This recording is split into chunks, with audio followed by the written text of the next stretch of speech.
Bonjour, dans cette vidéo tutoriel, je vais vous montrer comment transformer un routeur Cisco en un serveur web sous GNS3. Sans plus tarder, nous allons procéder à la phase pratique. OK, je vais donner un nom ici. Bon, je vais mettre HHH. OK, ensuite, je prends ce routeur. Je prends également un switch. OK, et un autre routeur. Voilà.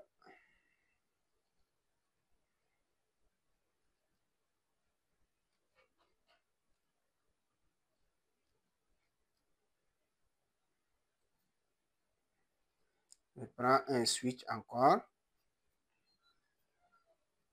Ensuite, parmi nos PC virtuels, je vais prendre Zorins, un PC Linux. Ça peut être Windows ou bien Linux, ce que vous voulez seulement. Voilà. Maintenant, on va interconnecter les équipements rapidement.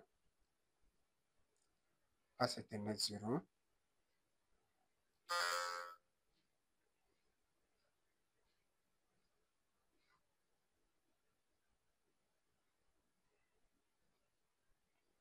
Donc, pour Zorins, il faut rapidement faire une petite modification ici. Il faut cocher ceci là.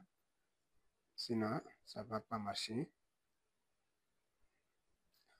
Voilà, maintenant,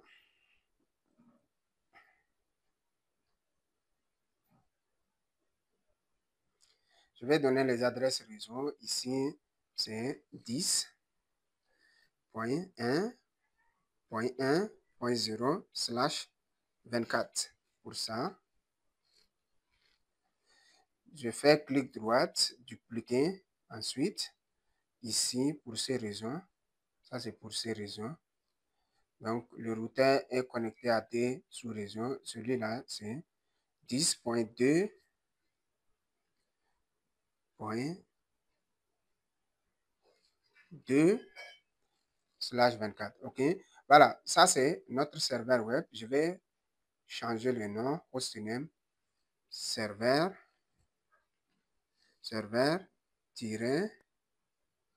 web, comme ça. OK. Maintenant, je vais changer également son symbole rapidement. OK, symbole. Voilà, maintenant, je vais choisir serveur. Je vais taper ici ser. Voilà, serveur. Voilà, il est un serveur. Maintenant, je vais rapidement afficher également les interfaces et commencer par configurer. OK, je vais configurer le serveur. Il faut démarrer. Et je vais démarrer tous les équipements d'un seul coup, y compris Zorings. Voilà, le temps que le PC Zorings démarre, nous allons configurer rapidement ici.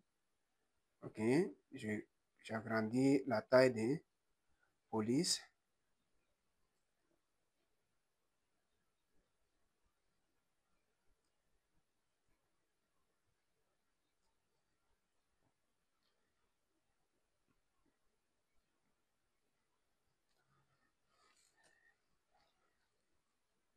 Voilà, conft interface face Ethernet 0 0/0/0 IP adresse 10.1.1.2.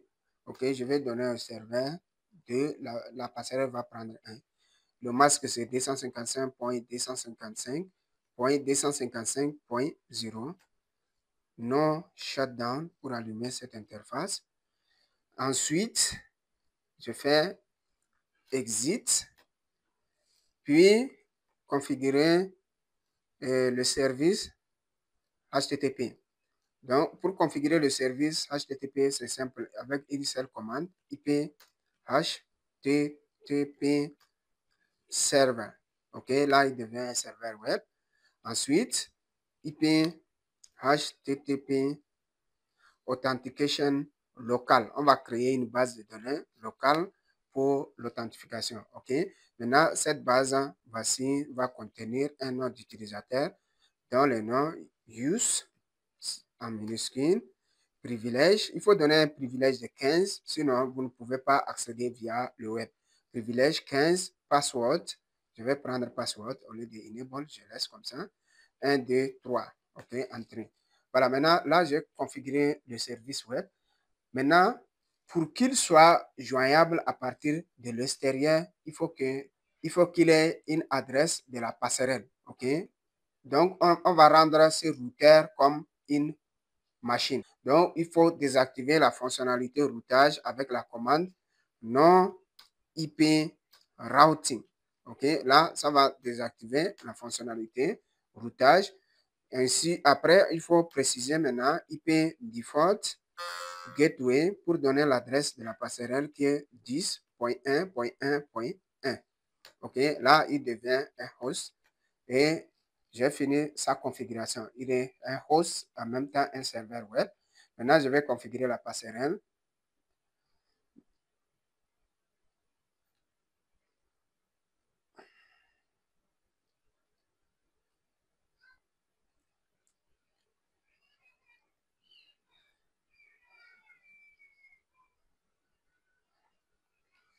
Entrée.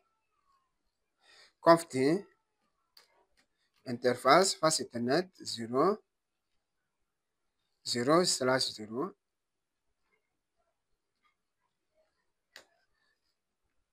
IP adresse 110.1.1.1 avec un masque de 255.255.255.0. OK, non shutdown. Maintenant, exit. Je vais configurer la deuxième interface, celle-là. OK, IP interface plutôt. Interface face Ethernet 0/1 IP adresse 10.2.2.1 avec un masque de 255.255.255.0. Non shutdown également. OK, je fais end show IP interface brief et là je vais voir les deux interfaces avec leur adresse IP. Voilà, elles sont up. Maintenant là j'ai fini la configuration du routeur. Je viens sur Zorins pour lui attribuer une adresse IP. OK, zoom comme ça. Voilà, j'ouvre la carte configuration réseau avancé.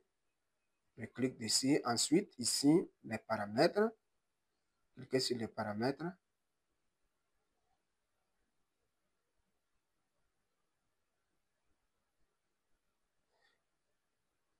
Voilà, maintenant, je vais aller sur IP version 4. OK, ensuite, je vais supprimer l'adresse qui est là. OK, je supprime et je vais ajouter nouveau 10.2.2.2. OK, avec un masque de /24. La passerelle 10.2.10.2.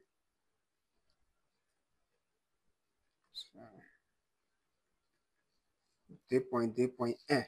OK. Et là, je vais enregistrer. Ensuite, quitter là. Voilà, nous allons rapidement vérifier l'adresse IP terminal. Ensuite, tapez la commande IP add pour vérifier. Voilà, l'adresse IP a été prise en compte. Maintenant, on va essayer de pinguer le serveur ping 10.1.1.2 pour voir s'il répond. Voilà, il répond. OK. Le serveur web répond. Et là, je quitte le terminal. Je lance son navigateur Brave. Donc, vous pouvez utiliser n'importe quel navigateur selon votre PC virtuel que vous avez inséré dans la topologie. //10.1.1.2. Entrée. Et il demande le nom d'utilisateur, c'était use. Le mot de passe 1, 2, 3. Entrée. Et voilà, nous avons accès au routeur via le navigateur. Voilà le nom du routeur et la série du routeur qu'on a utilisé. Voici les informations du routeur. OK. Nous voici arrivés à la fin de cet épisode. Merci de l'avoir suivi et à nous revoir à un autre épisode.